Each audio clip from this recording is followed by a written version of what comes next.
hojjettoota forex irratti immoo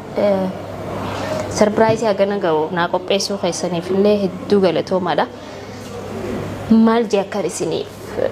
isin galatoomfadhuun beeku haalaan maaliifi duraan caalaa biyya tanaa bahuudhaaf hedduun hawwuu ture osoon karaa miidiyaa kana dhufee dalagaa tana eegale biyya tana akkaataa itti baanu guyyaa rabbiin qaburraa akkamitti baanaa akkamitti deemuu dandeenyaa waan jedhu yeroo hunda naasawa yeroo hunda ijoollee saayibbantiyaati hojjaasaa keessattuu ijoollee saayibbantiyaa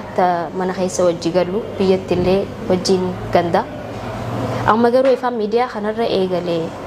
guyyaan waa'een deemisaana dhagaameen beeku yoomiin bahaa kaja'u sammuutii keessatti yaadeen beeku maaliifi miidiyaa kanarratti hagan dalagetti yeroon qabu irratti bashannanaa namaaf akka dalagaati jettillee furadhu anaaf akka boqonnaatii fi akka bashannanatti akka biyya baqatti natti hin dhagahamnetti dalaguutu